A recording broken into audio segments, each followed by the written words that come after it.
bienvenue à tous pour ce premier culte de cette année 2026. Je n'ai pas fait d'erreur. Alors soyez les bienvenus.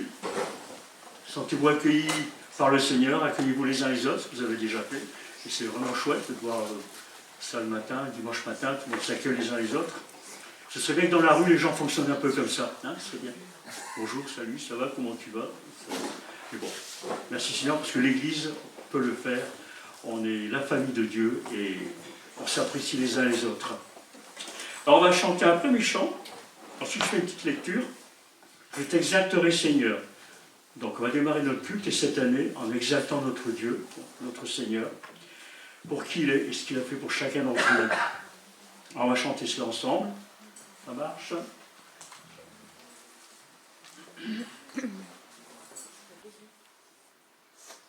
Car ton immense amour s'élève jusqu'aux nues, ta fidélité jusqu'aux cieux.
Que ta gloire remplisse l'univers.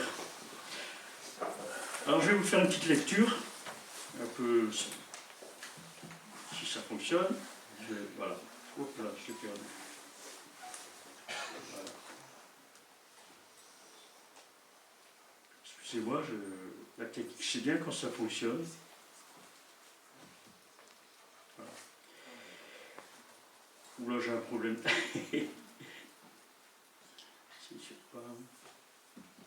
Bon, je veux dire tant bien que mal. Alors, vous savez que, pour ceux qui me connaissent, je suis fan des... Ah, je suis un peu perdu avec ça. Des confessions de foi. Alors, j'aime bien les confessions de foi du temps passé, de la Réforme.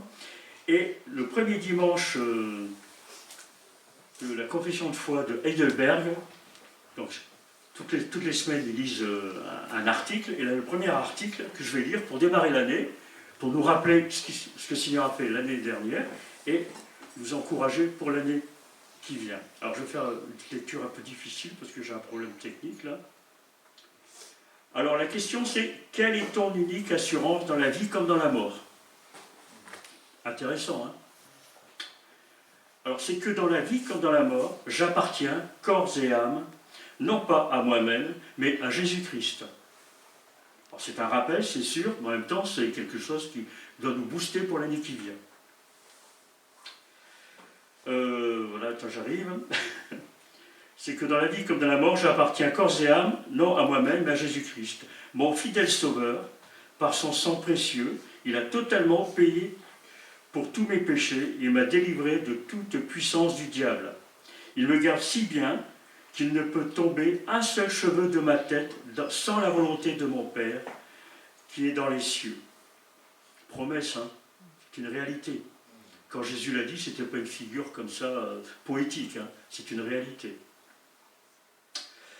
Voilà. C'est pourquoi, par son Saint-Esprit, il m'assure la vie éternelle et me rend prêt et dispo à vivre désormais pour lui de tout mon cœur. Il nous assure la vie éternelle. L'assurance du salut, nous l'avons. C'est un fait. Alors, il y a quelques versets qui suivent pour expliquer un peu ça. Car si nous vivons pour le Seigneur. Si nous mourrons pour le Seigneur. Soit que nous vivons, soit que nous mourions, nous sommes au Seigneur.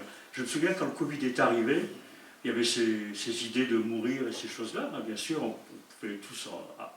Et je m'étais fait la réflexion, que je meure ou que je vive, je suis au Seigneur, je suis à Christ. Alors tout va bien, d'une certaine manière. Ne savez-vous pas ceci, votre corps est le temple du Saint-Esprit qui est en vous et que vous avez reçu de Dieu, vous n'êtes pas à vous-même. Vous savez en effet que ce ne sont point par des choses périssables, argent et or, que vous avez été rachetés de la vaine manière de vivre, héritée de vos pères. Mais si nous marchons dans la lumière, je ne dis pas toutes les références, hein, c'est 1 Pierre, donc voilà. Mais si nous marchons dans la lumière, comme il est lui-même dans la lumière, nous sommes en communion les uns avec les autres, et le sang de Jésus, son Fils, nous purifie de tout péché. C'est pour notre communauté. Celui qui commet le péché est du diable, car le diable pêche dès le commencement. Le Fils de Dieu est apparu afin de détruire les œuvres du diable. Encore 2 versets, 3 même. Or, voici la volonté de celui qui m'a envoyé, c'est ce que dit Jésus, que je ne perde rien de tout ce qu'il m'a donné, mais que je le ressusciterai au dernier jour. Promesse aussi, là. Alors, par rapport aux cheveux, je me sens concerné. Ne vend-on pas 2 passereaux pour un sou? Cependant, il ne tombe pas à terre sans la volonté de votre Père. Et même les cheveux de votre tête sont tous comptés. Soyez donc sans crainte, vous valez beaucoup plus que de moineaux. On a de la valeur auprès du Seigneur. Alors dans notre société actuelle, les animaux passent beaucoup avant les humains, on fait des révoltes et plein de choses comme ça, mais devant le Seigneur, nous passons d'abord, avant toute chose. Nous sommes importants pour lui. Voilà le dernier verset. Nous savons du reste que toute chose concourt au bien de ceux qui aiment Dieu, de ceux qui sont appelés selon son dessein. Voilà, Dieu nous a appelés pour que nous ressemblions à Christ, et tout ce qui nous arrive dans notre vie nous conduit à ressembler de plus en plus au Seigneur Jésus. Alors je vais prier pour remettre ce culte entre les mains du Seigneur. Et voilà. Et puis nous pourrons continuer de chanter, car Dieu est un Dieu puissant. C'est notre Dieu, c'est vrai. Je te remercie pour toutes ces promesses qui sont véritables. Ce ne sont pas des vies de l'esprit, ce ne sont pas de la philosophie, ce sont des réalités. C'est ta parole. Et tout ce que tu dis, Seigneur, est vrai, est fondé sur ta personne, car tu es le véritable, le saint et le juste. Merci pour ces bonnes choses que nous avons pu vivre l'année dernière. Et cette semaine, et cette année, Seigneur, nous voulons se remémorer ça, les serrer précieusement dans notre cœur, Seigneur, pour les vivre à la gloire de ton nom. Merci pour tout ce que tu as fait pour nous et ce que tu vas faire encore dans cette année. Te bénissons parce que tu es notre Dieu, tu es notre Père. Tu nous as racheté un grand prix. Tu as payé le prix formidable en envoyant Jésus, ton Fils unique, le Saint, le Juste, le Oui, l'Amen, comme nous le dit dans l'Apocalypse. Te bénissons pour ces promesses véritables. Merci pour tout ce que tu nous as encore accordé, Père, dans le beau nom de Jésus. Amen. Amen. On va chanter car Dieu est un Dieu puissant. Il est tout puissant pour nous garder encore dans cette année dans sa main. Il règne de son saint lieu avec sagesse, amour. Oui, il est un Dieu puissant. Alors c'est bien de chanter ces cantiques, pas de mémoire, pas parce qu'il faut chanter, on est dimanche matin, mais les chanter comme une prière, comme quelque chose qu'on offre au Seigneur.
El Shaddai, ton amour, ta bonté. Alors j'espère qu'on le connaît, j'ai eu des doutes un petit peu.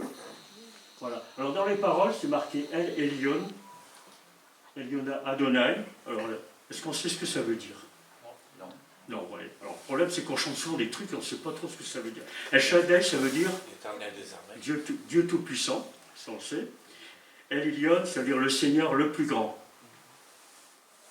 Et Erkam, c'est marqué ici, Erkam Kana Adonai, c'est-à-dire nous t'aimerons Seigneur.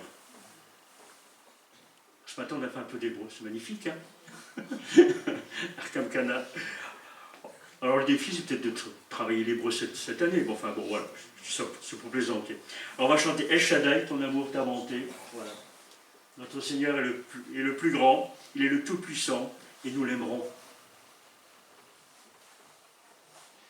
Alleluia.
111.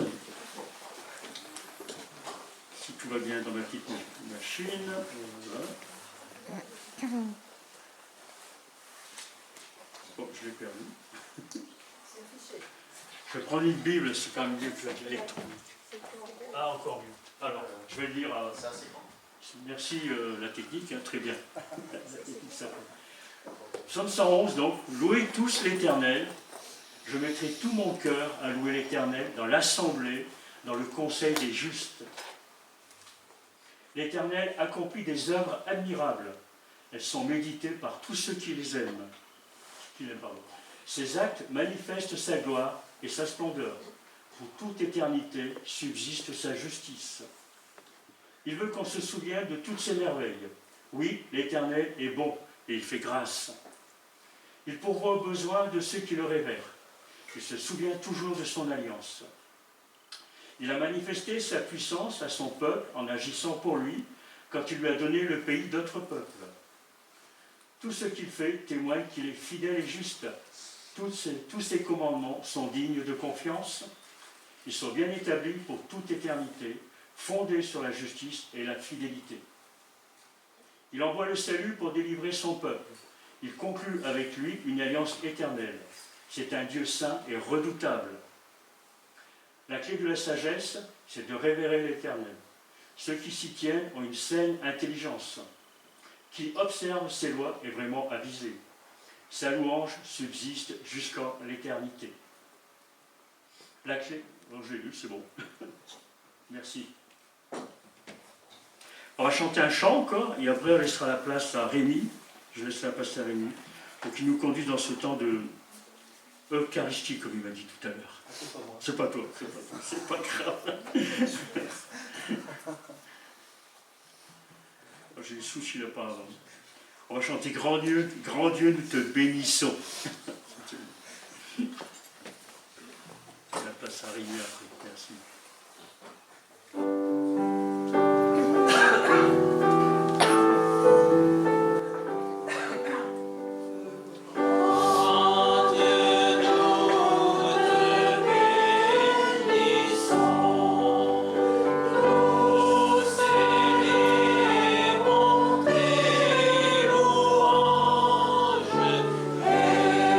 Éternel, nous t'exaltons.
Avant toute chose, bonjour à tous et à ceux que je n'ai pas eu l'occasion de voir.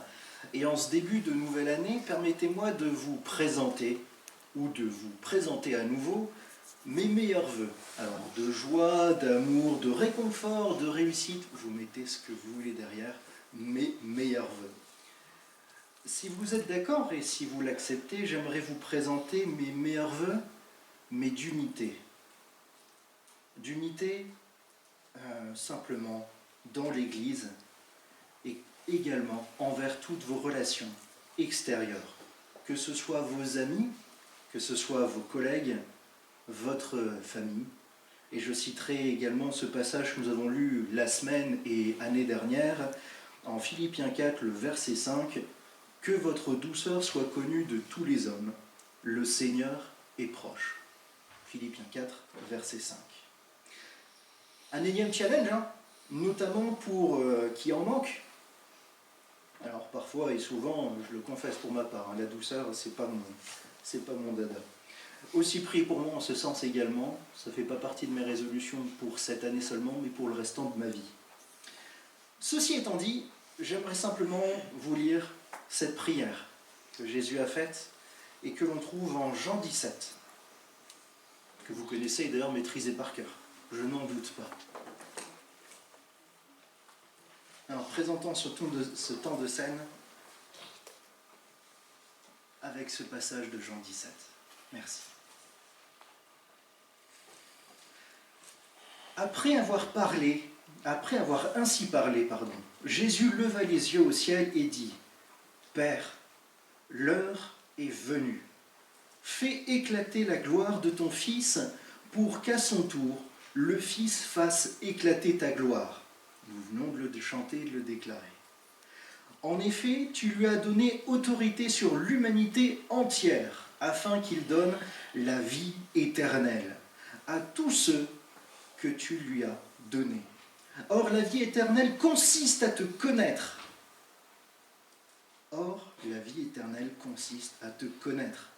Toi, le Dieu unique et véritable, et celui que tu as envoyé, Jésus-Christ. J'ai fait connaître ta gloire sur la terre en accomplissant l'œuvre que tu m'avais confiée. Et maintenant, Père, revêt-moi de gloire en ta présence. Donne-moi cette gloire que j'avais déjà auprès de toi avant les origines du monde. Je t'ai fait connaître aux hommes que tu as pris du monde pour me les donner. Ils t'appartenaient et tu me les as donnés. Et ils ont gardé ta parole. Maintenant, ils savent que tout ce que tu m'as donné vient de toi, car je leur ai transmis fidèlement le message que tu m'avais confié. Ils l'ont reçu. Aussi ont-ils reçu avec certitude que je suis venu d'auprès de toi. Et ils ont cru que c'est toi qui m'as envoyé. Je te prie pour eux, je ne te prie pas pour le monde, mais pour ceux que tu m'as donnés, parce qu'ils t'appartiennent. Car tout ce qui est à moi est à toi, comme tout ce qui est à toi est à moi. Ma gloire rayonne en eux. Bientôt je ne serai plus dans le monde, car je vais à toi. Mais eux, ils vont rester dans le monde. Père Saint, garde-les par le pouvoir de ton nom, celui que tu m'as donné, pour qu'ils soient un comme nous le sommes. Aussi longtemps que j'étais parmi eux, je les ai gardés par le pouvoir de ton nom. Ce nom que tu m'as donné, je les ai protégés, et aucun d'eux ne s'est perdu, sauf celui qui devait se perdre pour que s'accomplisse l'Écriture. À présent, je retourne auprès de toi, et je dis tout cela pendant que je suis encore dans le monde, pour qu'ils possèdent en eux cette joie qui est la mienne, une joie parfaite. Je leur ai donné ta parole et le monde les a pris en haine, parce qu'ils ne lui appartiennent pas, comme moi-même je ne lui appartiens pas. Je ne te demande pas de les retirer du monde, mais de les préserver du diable.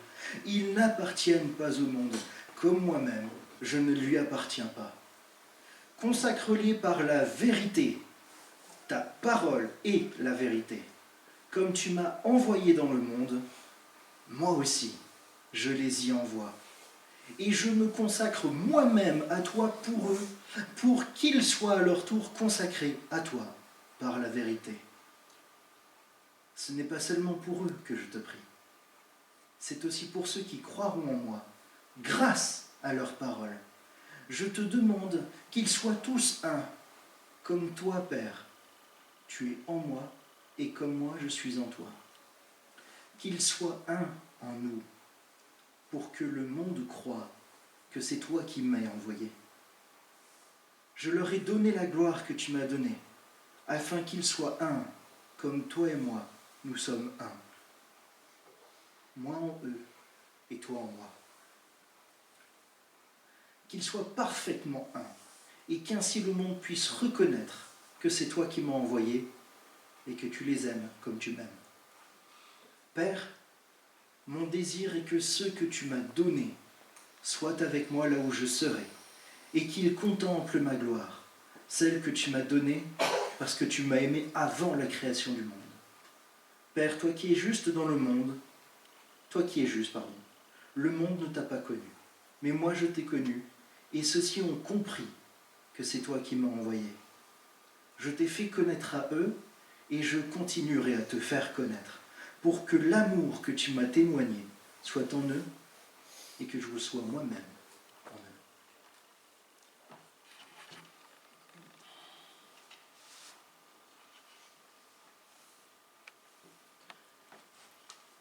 Ainsi, en cette année 2026,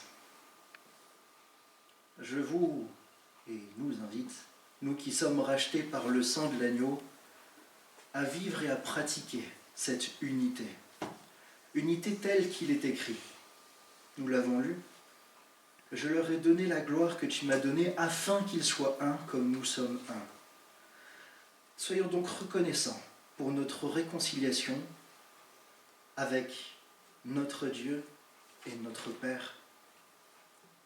Et ceci uniquement grâce et par la grâce qui a été accordée par le précieux sang de Jésus-Christ, son Fils, notre Sauveur et Seigneur. Amen. Avant d'introduire les éléments, je vais juste relire ce passage dans 1 Corinthiens 11, versets 23 à 29. Et avant de partager les éléments, prenons un temps pour nous remettre pleinement dans ce renouveau de calendrier, mais également dans ce renouveau chaque jour des promesses du Seigneur. 1 Corinthiens 11, versets 23 à 29. Car voici la tradition que j'ai reçue du Seigneur et que je vous ai transmise. Dans le Seigneur Jésus, dans la nuit où il fut livré pour être mis à mort, prit du pain, et après avoir prononcé la prière de reconnaissance, il la rompit en disant « Ceci est mon corps, il est pour vous. Faites ceci en mémoire de moi. » De même, après le repas, il prit la coupe et dit « Cette coupe est la nouvelle alliance, scellée de mon sang. Faites ceci toutes les fois que vous en boirez, en souvenir de moi. » Donc chaque fois que vous mangez de ce pain et que vous buvez de cette coupe, vous annoncez la mort du Seigneur, et ceci jusqu'à son retour. C'est pourquoi quiconque mangerait le pain ou boirait de la coupe du Seigneur d'une manière indigne se rendrait coupable envers le corps et le sang du Seigneur. Que chacun donc s'examine sérieusement lui-même, et qu'alors il mange de ce pain et boive de cette coupe. Car celui qui mange et boit sans discerner ce qu'est le corps se condamne lui-même en mangeant et en buvant ainsi. Prenons un temps pour nous examiner.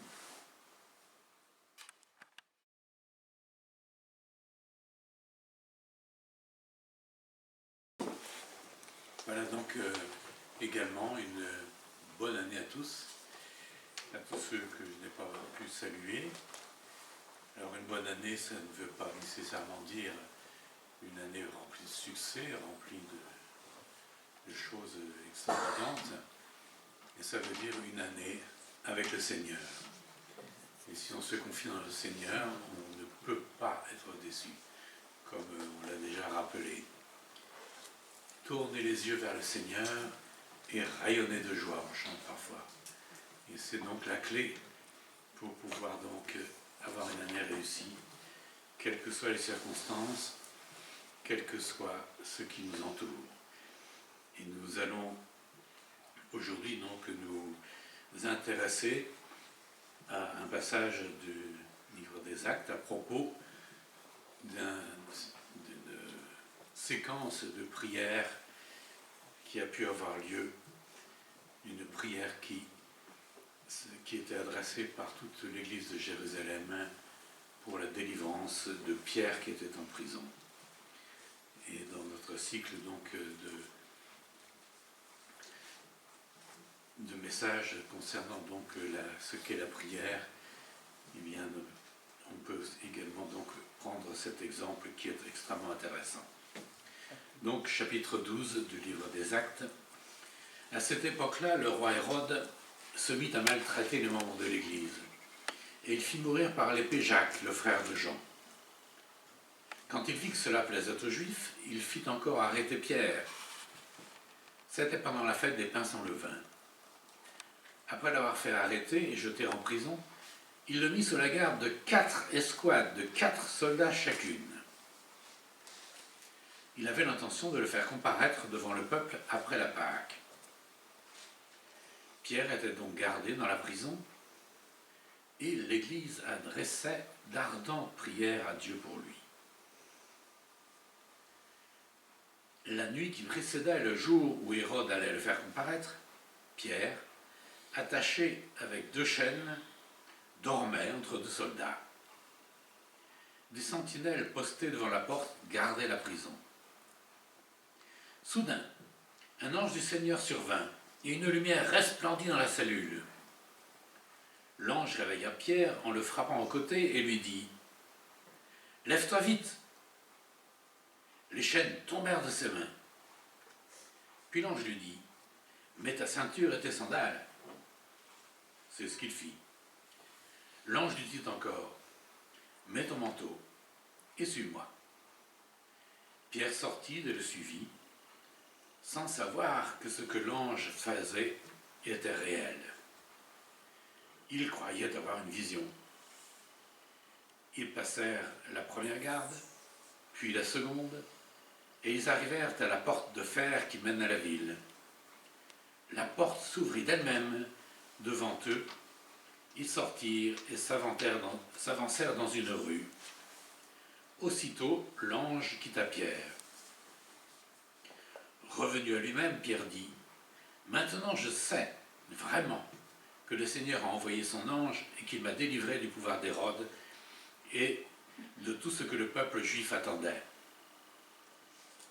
Après avoir réfléchi, il se dirigea vers la maison de Marie, la mère de Jean surnommée Marc, où beaucoup de personnes étaient réunies et priaient. Il frappa à la porte d'entrée et une servante appelée Rhode s'approcha pour écouter. Elle reconnut la voix de Pierre et, dans sa joie, au lieu d'ouvrir, elle courut annoncer que Pierre se tenait devant la porte. Ils lui dirent « Tu es folle !» Mais elle soutenait que c'était bien vrai. Ils dirent alors « C'est son ange !» Cependant, Pierre continuait à frapper. Ils ouvrirent et furent stupéfaits de le voir. De la main, il leur fit signe de se taire et il leur raconta comment le Seigneur l'avait tiré de la prison. Il ajouta « Annoncez-le à Jacques et aux frères et sœurs. » Puis, il sortit et s'en alla dans un autre endroit. Quand il fit jour, il y eut une grande agitation parmi les soldats. Qu'était donc devenu Pierre? Hérode le fit rechercher, mais on ne le trouva pas. Il interrogea les gardes et donna ordre de les faire exécuter. Ensuite, il quitta la Judée et descendit à Césarée pour y séjourner. Hérode était en conflit avec les Syriens et les Sidoniens, mais ils vinrent le trouver d'un commun accord, et après avoir gagné Blastus, le responsable de sa chambre, ils demandèrent la paix parce que leur région dépendait de celle du roi pour son ravitaillement. Le jour fixé, Hérode, habillé de sa tenue royale, était assis sur son trône et leur adressait publiquement un discours. Le peuple s'écria « C'est la voix d'un Dieu et non d'un être humain. » un ange du Seigneur le frappa immédiatement parce qu'il n'avait pas donné gloire à Dieu. Il mourut, rongé par des vers. Il y a donc un récit on peut dire qu'il y a 3 grands blocs. Premièrement, donc l'arrestation de Pierre et Pierre dans la prison. Deuxièmement, Pierre chez donc Marie, la mère de Jacques. Et troisièmement, la fin du règne d'Hérode. Souvenez-vous, nous avons quitté l'apôtre Pierre qui était à Jaffa, puis à Joppé, puis à Césarée, à Jaffa ou Joppé, puis à Césarée, chez le centurion Corneille. Et il était revenu à Jérusalem, sa ville principale de résidence, là où il exerçait son ministère, et il avait fait son rapport sur les événements survenus à Césarée, là où le Seigneur lui avait ouvert la porte de l'évangile aux non-juifs. Mais l'ennemi rôde toujours, et il cherche encore à annihiler l'action de Dieu. Le cruel Hérode fait alors capturer Jacques, qu'il passe par le fil de l'épée. Apparemment sans même prendre la précaution d'un simulacre de jugement. C'était pourtant une action foncièrement illégale, car selon la législation romaine en place, ils ne pouvaient de leur propre chef prononcer une peine capitale sans leur accord préalable. Mais nous constatons que quand les actes politiques plaisent au peuple, bien des entorses peuvent être faites, et cela en toute impunité, mais Dieu veille. Hérode Agrippa Ier était le petit-fils d'Hérode le Grand, que nous avons vu au début, à la naissance du Seigneur. Il jouissait d'une certaine popularité parmi les Juifs, parce qu'il observait méticuleusement la loi. Pour augmenter son prestige, il fait donc exécuter Jacques. Cet apôtre lui sert de test pour satisfaire sa cruauté et son désir de plaire aux Juifs. En voyant que la mort de Jacques est agréable à la populace, il s'enhardit et s'attaque maintenant à Pierre. Il le fait emprisonner juste avant la Pâque. Sa stratégie est évidente. À cette époque, c'est la principale fête des Juifs et beaucoup de monde afflue à Jérusalem des 4 coins de l'Empire et il peut ainsi impressionner un plus grand nombre de personnes. Donc Hérode fait d'abord mettre Pierre en prison durant la Pâque et la fête des pains sans levain parce qu'il n'était pas permis de juger ou d'exécuter qui que ce soit pendant cette période. Pierre se trouve donc pour la 3e fois emprisonné. Il avait déjà échappé miraculeusement à 2 emprisonnements que nous trouvons décrits au chapitre 5.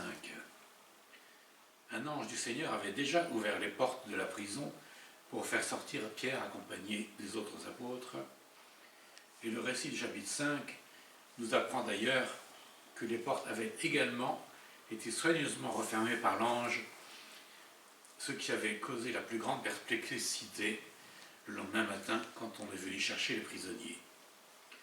Tout était bien verrouillé, mais à l'intérieur, personne. On peut se souvenir que le Seigneur avait annoncé à Pierre une fin douloureuse. Le moment était-il venu ? En Jean 21, le Seigneur lui avait effectivement prédit « En vérité, je te le dis, quand tu étais plus jeune, tu mettais toi-même ta ceinture et tu allais où tu voulais. Mais quand tu seras vieux, tu tendras les mains et c'est un autre qui attachera ta ceinture et te conduira où tu ne voudras pas. » Mais l'Assemblée de Jérusalem n'ignore pas la menace qui pèse sur Pierre. Et lorsqu'on est impuissant devant les circonstances, on comprend plus facilement que la prière, eh bien, c'est le seul recours. D'un côté, l'Assemblée s'attend à Dieu dans d'instances de prière, et de l'autre, le peuple attend la mort de Pierre, et attend vivement la mort de Pierre. Qui va donc remporter la victoire?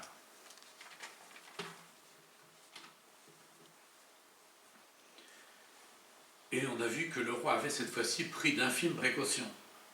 Vous vous souvenez de ce qui s'était passé quelque temps avant, où Pierre et les apôtres lui avaient échappé. Il n'a pas encore compris la leçon. Pour que Pierre ne puisse pas s'échapper cette fois-ci, 4 escouades de 4 soldats chacune, donc une pour chaque veille de la nuit, sont placés dans la prison. 16 hommes pour garder un seul prisonnier. Ça fait quand même beaucoup. 2 soldats veillent devant la porte, 2 soldats sont enchaînés à Pierre.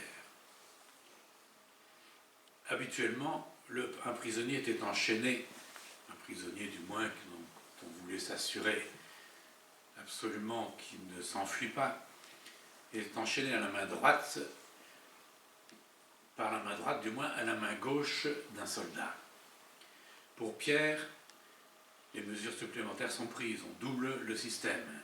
Chacune de ses mains est enchaînée à celle d'un soldat.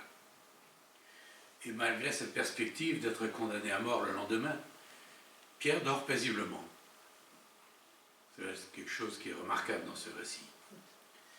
Nous trouvons au psaume 4 cette phrase « Dans la paix je me couche et je m'endors aussitôt. Grâce à toi seul, ô Éternel, je demeure en sécurité. » Voilà l'application qu'en fait Pierre. Quel bel exemple de confiance que celui que nous donne ici Pierre. Et ce n'est pas qu'il sache qu'il sera délivré ou non, mais il sait qu'il est entre les mains de Dieu, du Dieu souverain, et il peut dire, comme Job, qu'il me tue, j'espérerai en lui. Quelles que soient les circonstances, quel que soit ce qui pourrait advenir, il sait, à l'instar de l'apôtre Paul, que toute chose concourt pour son bien, pour le bien de ceux qui sont appelés selon son dessein, que l'apôtre écrit en Romains 8, 28. Et Dieu veille, et l'assemblée n'est pas assoupie. Elle use de sa seule arme, la prière. Comme nous le conseille l'apôtre Paul dans sa 2e lettre aux Corinthiens, il nous dit, en effet, les armes avec lesquelles nous combattons ne sont pas humaines, mais elles sont puissantes, grâce à Dieu, pour renverser des forteresses. Et dans sa lettre aux Éphésiens, il peut ajouter, en tout temps, faites par l'Esprit toutes sortes de prières et de supplications. Veillez à cela avec une entière persévérance et en priant pour tous les saints. Priez pour moi, afin que lorsque j'ouvre la bouche, la parole me soit donnée pour faire connaître avec assurance le mystère de l'Évangile. Donc l'apôtre Paul prie pour avoir donc l'esprit entièrement libéré et pouvoir annoncer cette bonne nouvelle de l'Évangile à chacun et être ainsi prêt pour l'avancement de la bonne nouvelle. Ainsi livré aux mains des hommes, l'apôtre est toutefois entre les mains de Dieu et il sait que rien ne peut empêcher Dieu de le délivrer. Pierre connaissait parfaitement les paroles de ce cantique, le psaume 121. « Je lève les yeux vers les montagnes, d'où me viendra le secours ? Le secours me vient de l'Éternel, qui a fait le ciel et la terre. Qu'il ne permette pas à ton pied de trébucher, qu'il ne somnole pas celui qui te garde. Non, il ne somnole pas, il ne dort pas celui qui garde Israël. L'Éternel est celui qui te garde. L'Éternel est ton ombre protectrice, il se tient à ta droite. Pendant le jour, le soleil ne te fera pas de mal, ni la lune durant la nuit. L'Éternel te gardera de tout mal, il gardera ta vie. L'Éternel gardera ton départ et ton arrivée dès maintenant et pour toujours. Quel puissant réconfort! Et dans sa première lettre, que Pierre a adressée à ses compatriotes expatriés et qui pouvaient cultiver une certaine amertume, il les exhorte, et nous avec, à rejeter sur Dieu tous leurs soucis, à rejeter sur Dieu tout notre souci. Ces paroles prennent un relief particulier quand on sait combien Pierre était paisible dans sa prison. Dans notre condition humaine, nous ne pouvons prévoir comment Dieu répond aux prières. Parfois, son intervention est si surprenante que ce n'est qu'après coup que nous reconnaissons l'intervention de sa main puissante. Ici, un ange survient, réveille l'apôtre et les chaînes tombent. Chaque détail de cette délivrance miraculeuse est soigneusement enregistré. Mais dès que Pierre est hors de la prison, dans une rue tranquille où il ne risque plus rien, l'ange disparaît. Dieu opère des miracles seulement dans ce qui est en dehors de nos capacités. Il ne se substitue pas à ce que nous pouvons faire par nous-mêmes. Donc après avoir réalisé que ce n'était pas une vision, Pierre se rend dans la maison de Marie, la mère de Jean-Marc et la sœur de Barnabas. Jean-Marc était le neveu de Barnabas du côté maternel. Retrouvons Barnabas qui est cité à la fin du chapitre.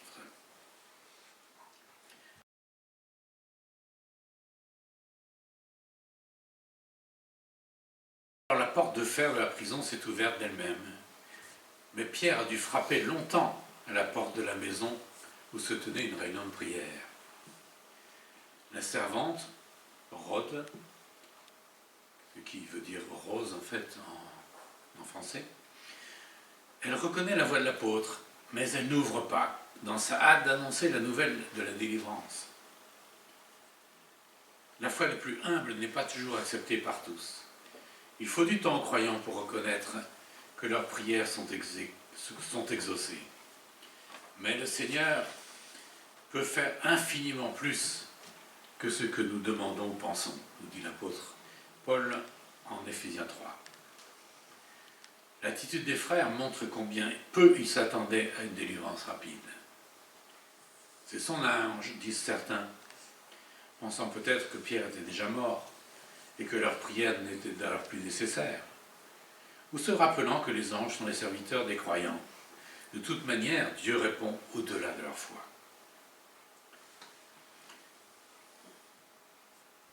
L'auteur de l'Épître aux Hébreux nous rappelle: les anges ne sont-ils pas tous des esprits au service de Dieu, envoyés pour apporter de l'aide à ceux qui vont hériter du salut?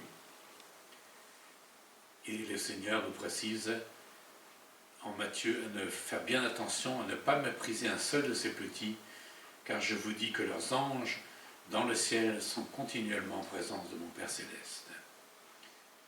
Donc, les assistants à cette réunion qui disaient c'est son ange n'avaient pas complètement tort, dans le sens où effectivement des anges continuellement veillent sur les croyants.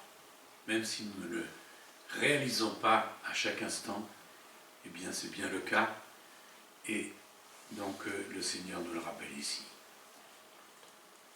Et notons toutefois que lorsque Pierre arrive chez Marie et Jean-Marc, nous sommes au cœur de la nuit, sans doute au petit matin, et la réunion de prière continuait.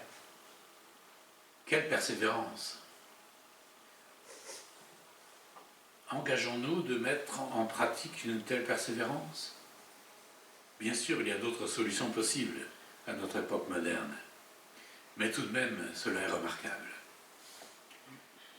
On entend bien plus souvent des critiques relatives à l'attitude des participants à cette réunion emblématique, parce qu'ils ont du mal à croire Rhode lorsqu'elle leur annonce la bonne nouvelle. Mais n'est-ce pas souvent notre propre cas? Si une chose nous semble trop difficile, n'avons-nous pas tendance à craindre que le bras de l'Éternel ne soit devenu trop court? Ce que dément Isaïe dans son livre, au chapitre 59. L'attitude et la joie de Rhode sont néanmoins un peu plus remarquables. Pour elle, pas de doute possible.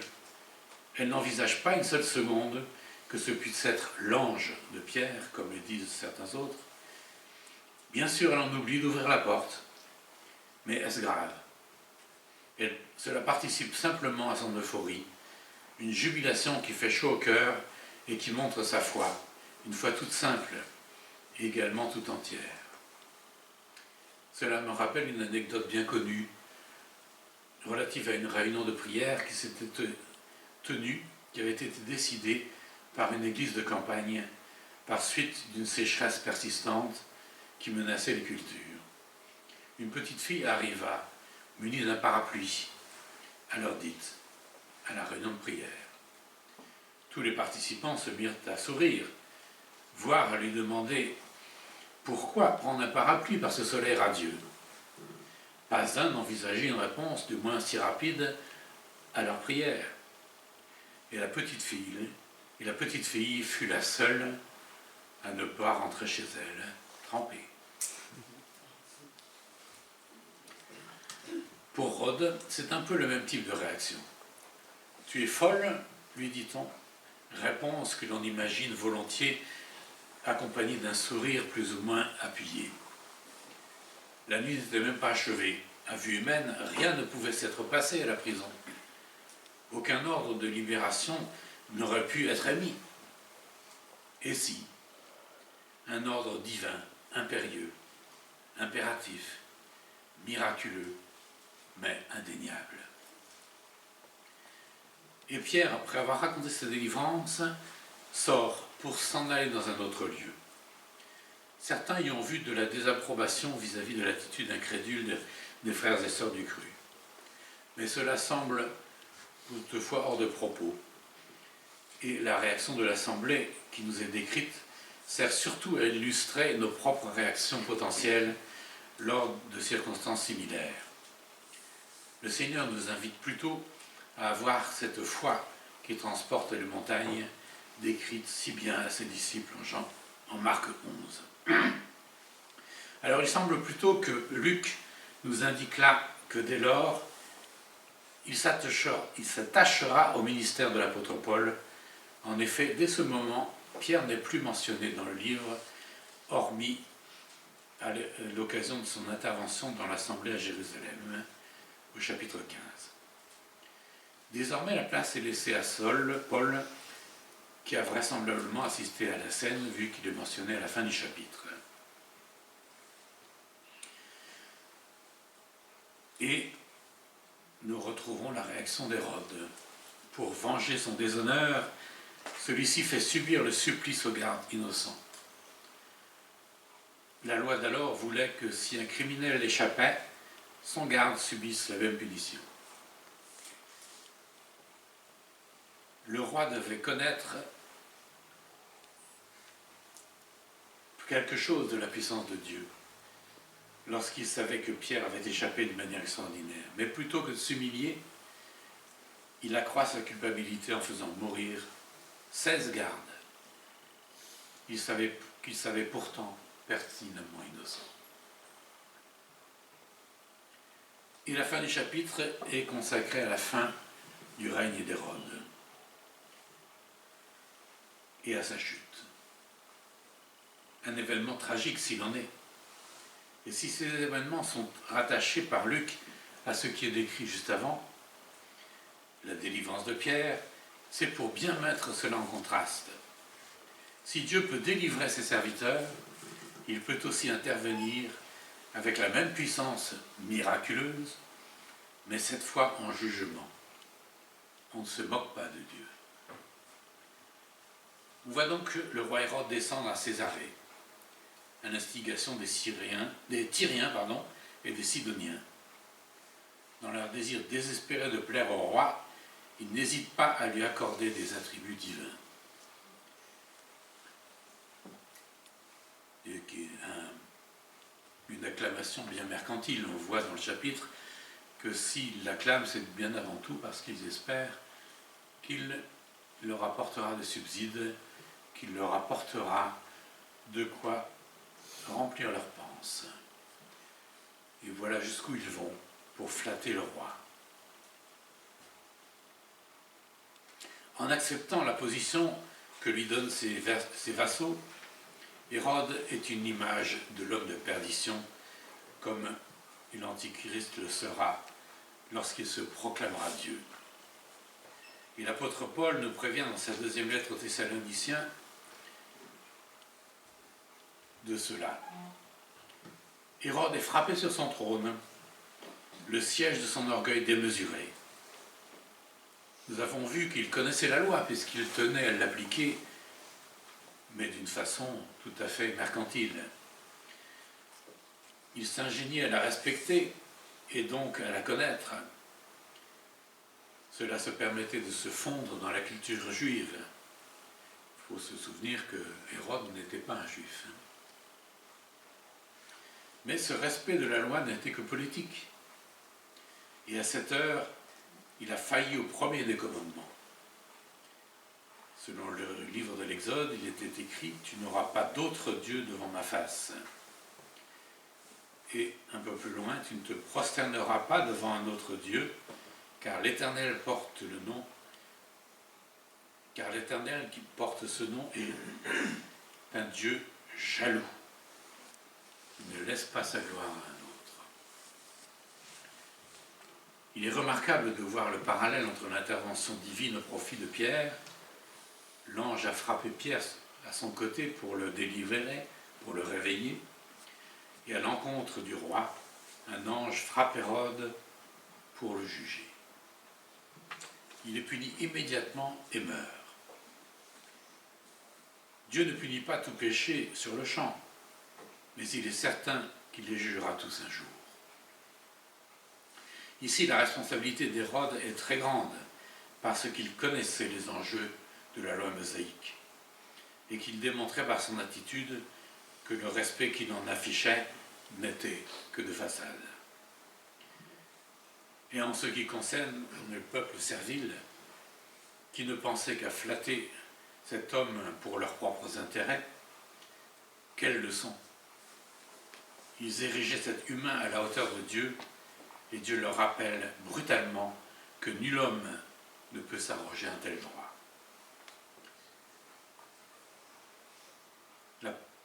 L'auteur de l'Épître aux Hébreux nous rappelle qu'il est réservé aux êtres humains de mourir une seule fois, après quoi vient le jugement. Voilà donc quelle est la part réservée à Hérode.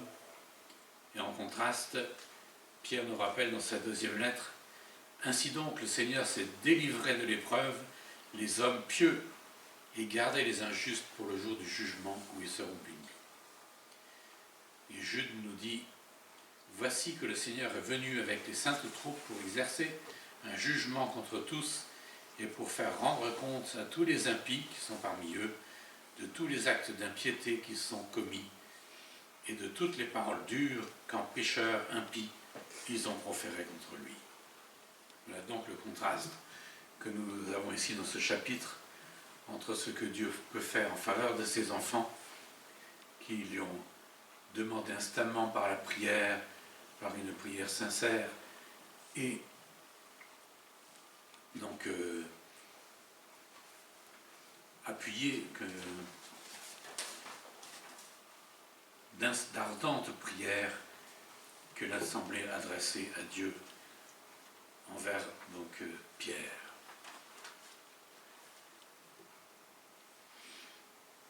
Et la conclusion du chapitre, quant à la parole de Dieu, elle se propageait de plus en plus. La conclusion de ce récit est remarquable par sa sobriété.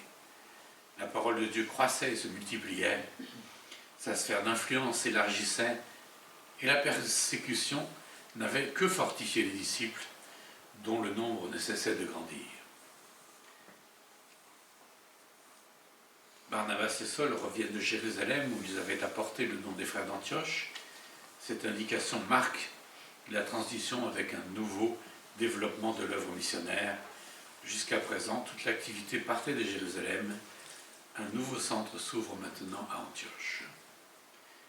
Et donc, la dernière phrase du chapitre, une fois leur mission à Jérusalem accomplie, Barnabas et Saul repartirent, emmenant avec eux Jean surnommé Marc. Voilà donc une page qui se tourne.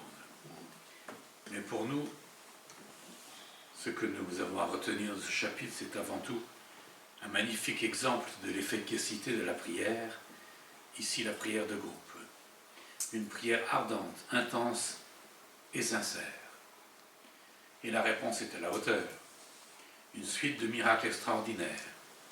Dans ce récit, rien de ce qui s'est passé n'est dû au domaine du possible. Rien. Des chaînes qui tombent toutes seules, au travers des bras de pierre, des portes qui tournent seules sur leurs gonds, sans attirer l'attention des gardes, qui savaient pourtant qu'ils répondaient, sur leur vie, de la sûreté de la garde du prisonnier. Un prisonnier de marque. Nous voyons bien que rien n'est impossible à Dieu.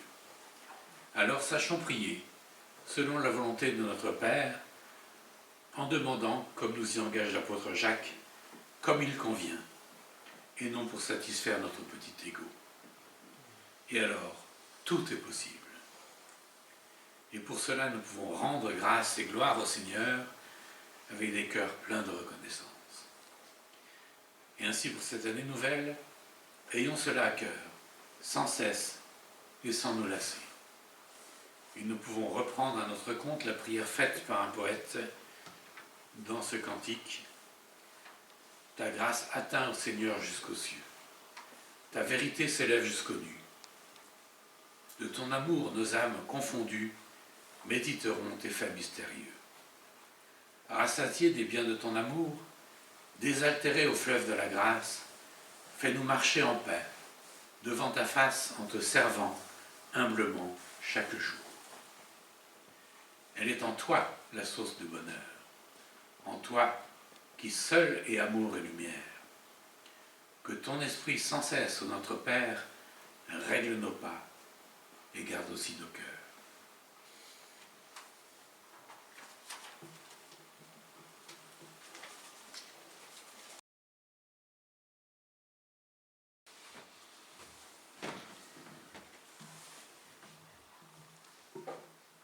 Voilà le temps des annonces.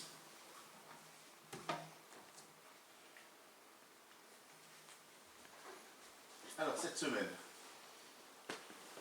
mercredi, ici, la première étude biblique de cette nouvelle année. Donc ici ou à distance, par Jitsi. Et voilà, si vous voulez formuler un vœu pour la nouvelle année, c'est que la fibre arrive jusqu'à nous.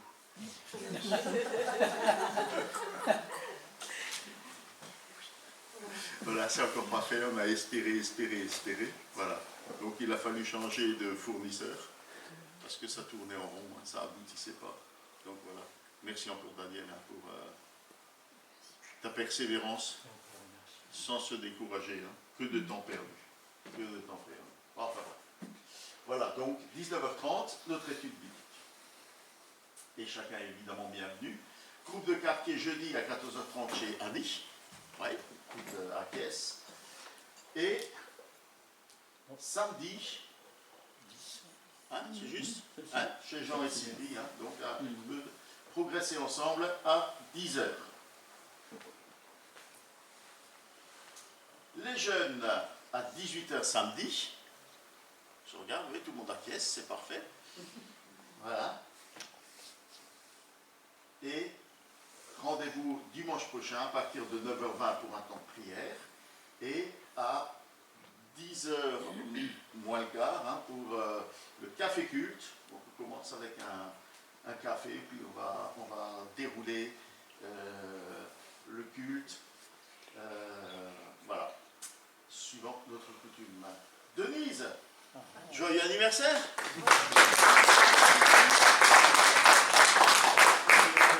Voilà, il y a encore une ou deux, je ne sais pas, il y a encore quelque chose derrière, non. Donc quand même une ou deux annonces que je dois vous donner un petit peu à l'avance. On va avoir, après le dimanche 11, s'ouvre la semaine universelle de prière.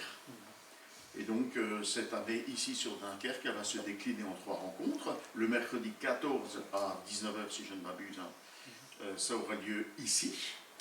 Le samedi soir, donc, il faut que je regarde les dates pour pas vous dire être précis. Donc le 17 Le samedi soir, c'est un spécial jeûne. Donc voilà, tous les jeunes sont invités pour cela. Et puis le dimanche 18, si je ne m'abuse, c'est à 16 h à Saint-Paul, à l'EDL. Donc il y aura 3 rencontres cette année, dont une particulièrement destinée aux jeunes. Et puisque je suis dans la semaine du 18, le 18, je suis invité à prêcher au CEP.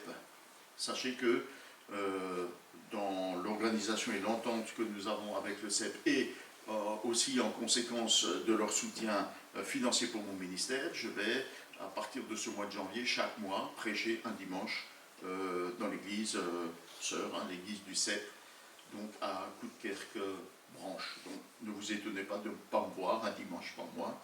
Je serai donc avec nos frères et sœurs. Et donc ça tombe en janvier sur le 18. Voilà, je remercie aussi Paul qui accepte de remanier le planning et de le remanier encore.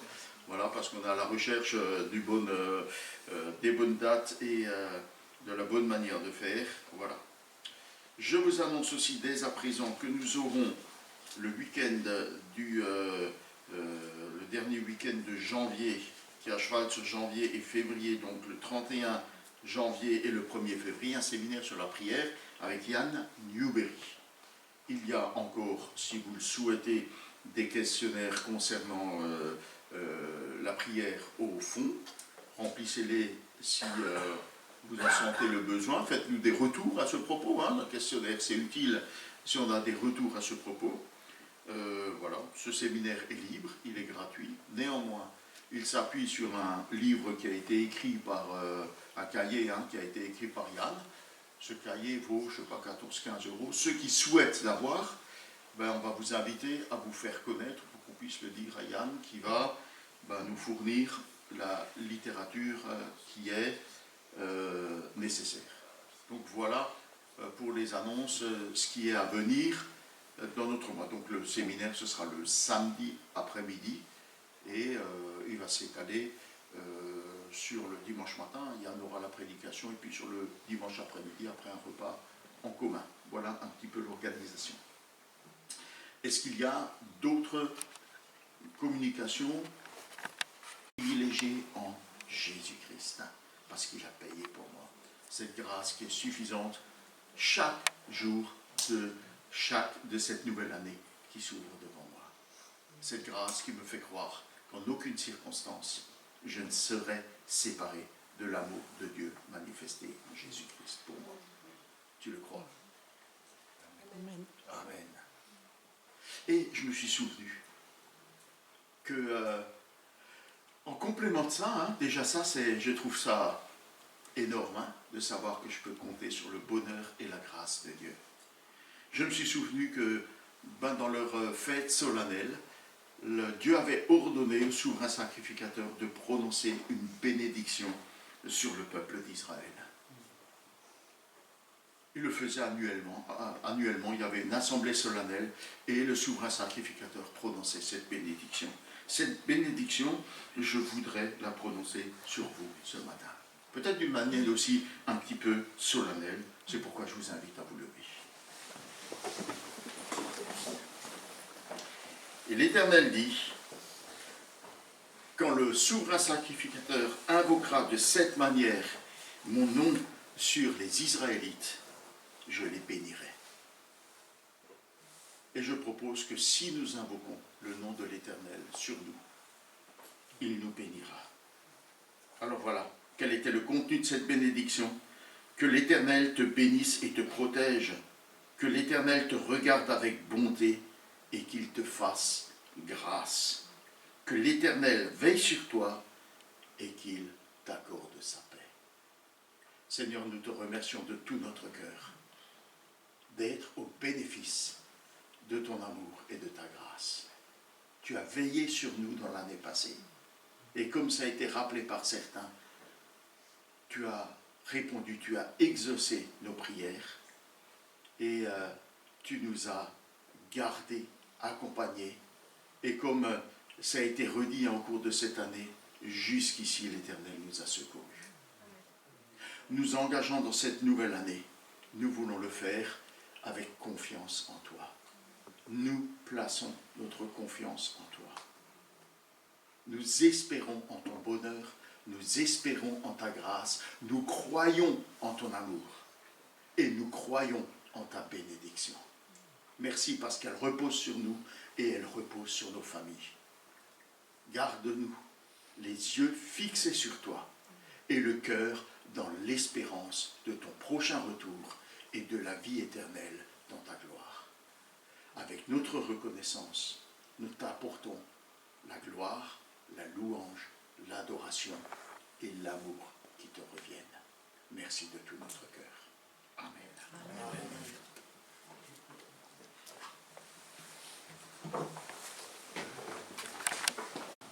On va conclure notre culte par un dernier chant, non? Moi, je veux bien. On peut chanter, hein. C'était pas la fin du culte, hein, mais on peut chanter. Ok. J'avais prévu qu'on termine par... j'ai oublié, je suis perturbé là.